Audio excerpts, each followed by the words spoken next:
Welcome back to Broke Ass EDC. Yeah, I got another one of them Rike knives here. The Cybertrix. Forever Steel.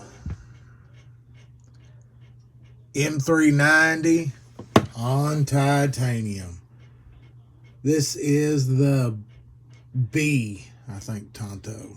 Man, it is slick 'em up. Now, this one interested me because I got to handle it at the, handle one at the Nashville show. There was one on the table, and it become a grail to me. I mean, I just handling it, looking at it from the engineering and the thought that had to go into this thing to make it look like it does and fit like it does, the work. It just really piqued the interest. So I'll let y'all soak this up and I'll hit the overall specs of this bad boy. Overall length, 7.87 inches. Of that, blade length is 3.35 of that M390. And, you know, reverse Tonto, sheep's foot. I mean, Warncliffe, this thing is, I think it's in its own world there. Flat ground, bead blasted. Like I said, M390.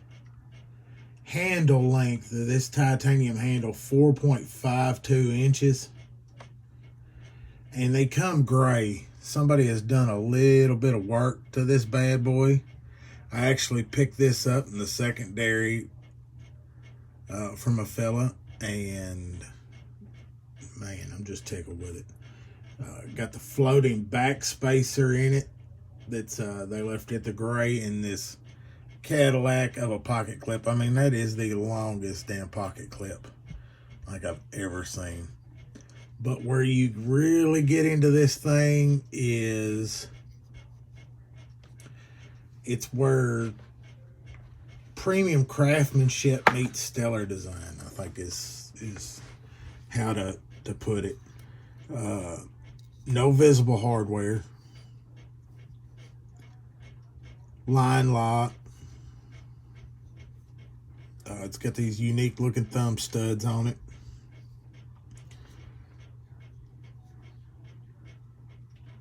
And I think that's what gets me, is the no hardware. And I still haven't braved to take this thing apart.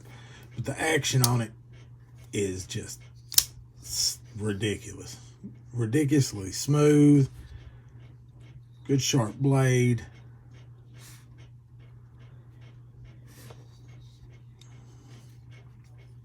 Just a little bit of, you know, shake to get it to drop.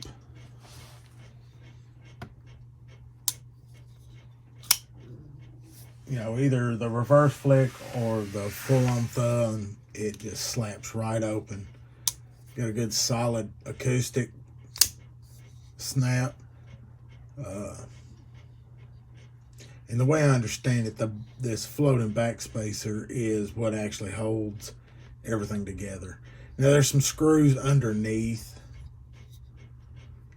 but nothing visible. And I mean, it shows. There's not a hot spot in that handle, all four fingers on it. No jimping across the top, but you can kind of feel the thumb studs the way they're at, that they add a little bit of gription there. You're not choking up on this one. No finger troil. It's going straight into to cutting edge. And actually, I mean, the blade is pretty handy with that angle on it. You're into the cutting surface with a little bit of so I mean, even with my fat fingers, I can get, if I choke back on it, I can get solid down without smashing my knuckles in it, which is pretty good for my big old fat fingers. But man, that action on this, it's just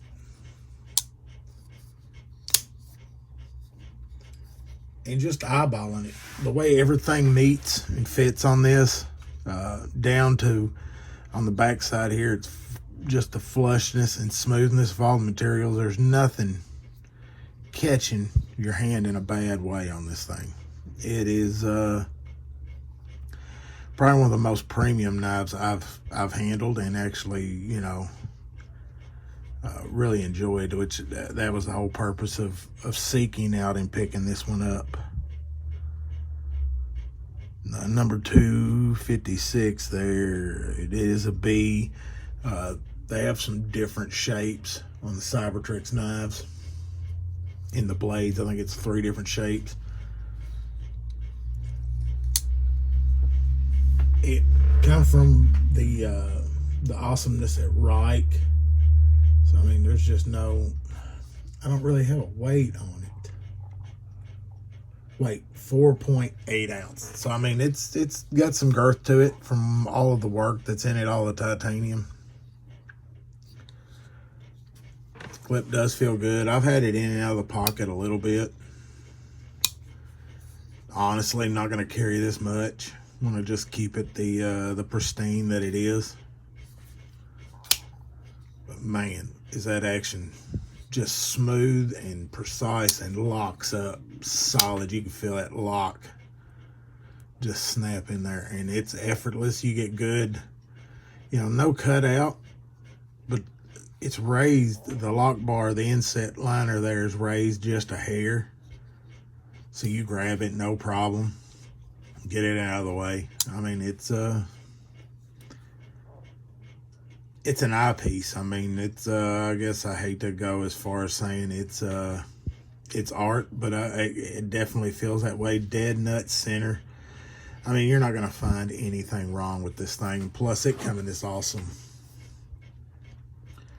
case where you have to screw the damn thing apart. And then it's sitting in its own little foam cutout. So I mean, it's yeah, they you can find these here and there. They are pricey, about a $400 deal, unless you come across one in the secondary. And if it interests you, it's definitely one to pick up and get your hands on and just feel it. And once you flick it a couple times, you'll be hooked. Because it is definitely something I'm enjoying, just owning, just having. Probably my first big grail that I plan on keeping. But Rike knives definitely has some great looking blades, and this is one of them. Y'all don't forget, like, subscribe. We're getting up there to that 1,000 mark pretty damn quick. Have to start putting together a giveaway for that. But y'all stay sharp, stay safe.